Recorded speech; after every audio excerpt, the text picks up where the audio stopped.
Okay, so many of you know I am not a dripper. I am a cartomizer fan. Dripping refers to putting juice, e-liquid on an atomizer, drop by drop as you require it, 3 or 4, then you vape it. I do it occasionally when I've got a new juice in and I want to test it, but for me a tank system with juice that's going to last me all day is the solution.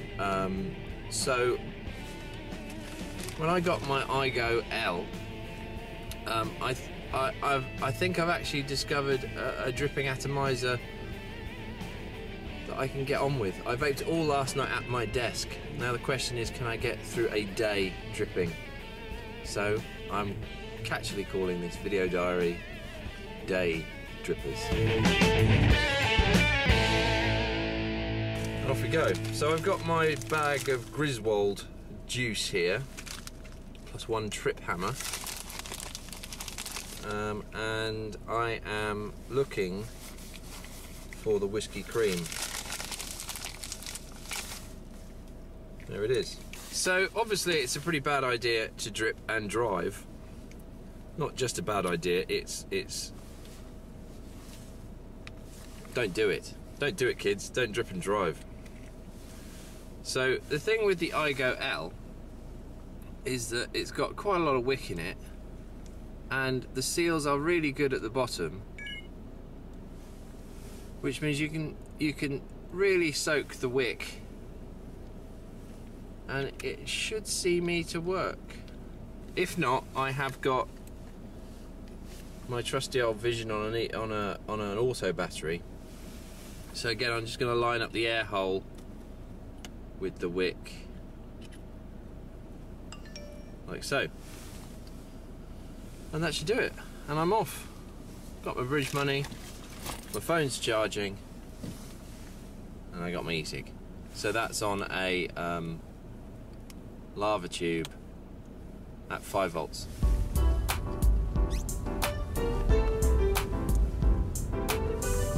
Ooh. So whiskey cream. It tastes like whiskey with cream in it. 25 milligrams, really nice throat hit, which really works with an alcoholic flavour. It's like having whiskey and cream. I haven't had whiskey and cream, but if I did, I would imagine it tastes like that, and this juice does.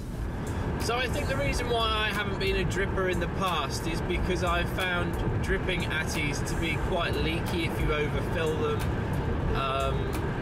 Generally, using one has been, you know, you don't know whether you're going to get e-liquid in your bag or it's going to squish juice all over the place, and I can't be doing with that. You know, if I put e-liquid in something, I want it to stay in the device and be able to pick it up and vape it. I don't mind the idea of dripping, it's just the convenience, and certainly on a long trip it doesn't work in the car, clearly. There are a few devices out there and that have tried to aid dripping, but like the Vape Mate, if you remember that, a bottle-fed squidgy device. I think we called it on Vapor Trails TV the crop duster. It makes the device look a little bit unwieldy. I think Mr. Kitson really liked it. Took a little bit of getting used to, but the IGO-L really does take the question work out of dripping. It's very straightforward just to fill that wick up with as much juice as it'll hold, and even if you overfill it slightly, it seems like a really solid sealed unit. Now my temptation is to check how much juice I've got through so far, but I'm not going to. I'm going to wait until I get that slightly burnt taste and then just put it down and switch back to the Vision on the auto battery. But I'm nearly halfway there and no burnt taste yet. So I'm approaching Clifton Suspension Bridge, and that's my nearly there point. So see how this is getting on now.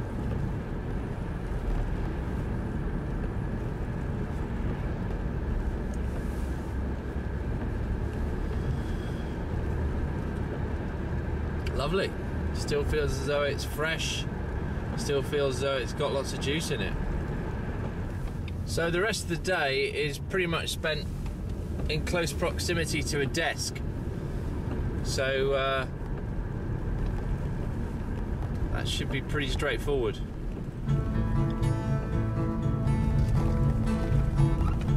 Bristol City Council have just put in parking meters all around the city and all around the BBC. So it's either resident parking or metered, and to park for a day it now costs about £6. So the net result of that is I've got to park miles away and walk in, basically. The furthest I've had to park away is about 2 miles. Absolutely crazy. So it's nearly 9:20. I've got to get in for 9:30, and I've probably got about a 15-minute walk ahead of me if I'm lucky. So I work in Bristol, but I've had to park in sort of Spain. I have to walk in.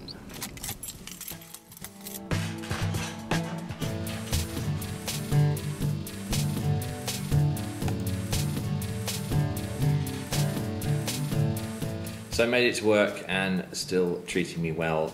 Still on the first fill as well, and it's 10:30. Haven't been vaping a lot, but it's still working.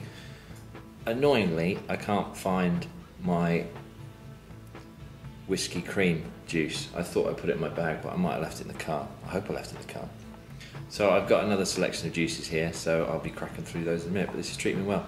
I have noticed one annoying thing is that it only works on the lava tube at the moment, so I think there's a problem with the connector, because it didn't work on the Darwin last night and it's not working on the bolt. So frustrating. So I can only go up to, well, I can get up to 6 volts, so that's fine.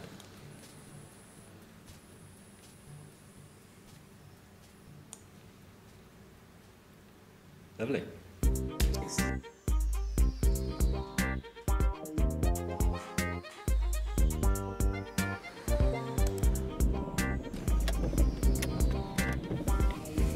So, a day as a dripper. How did that go? Well, I think the easiest way is to show you.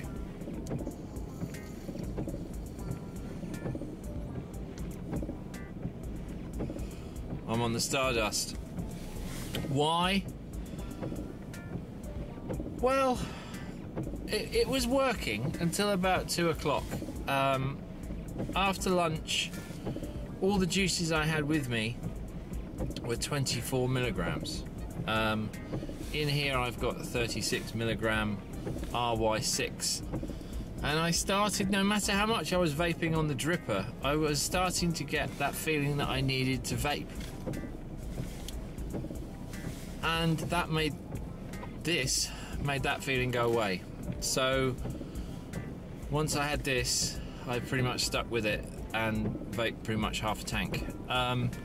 So I am not converted to dripping just yet, but what it's demonstrated is that people are different, people get on with different things, and for me there are devices which work well at home and devices and atomizer combinations that work well at work. And that is part of the journey of being a vapor, is finding your thing. And for me, at work, convenience is my thing, and also higher milligram to get that nicotine fix. So thinking back to that discussion we had on the VT talk the other night, I've got to think that that must be the reaction of a nicotine addict, that I couldn't just use another device and get through the day. I knew what I wanted and I went to it. If I'd ever only had the dripper with me, I think I would be in a different frame of mind at the moment, meaning my mood. So yeah, I'm a happy addict. So this has been a useful experience. I couldn't film as much as I wanted to at work because of obvious reasons. I'm at work, and yeah, very interesting. I might try it again, but with high Nick juice. And I think it's not the device, I don't think, it was the juice. So I might give it a go again and feedback. So now I'm going to drive home and back to me live on vaportrails.tv.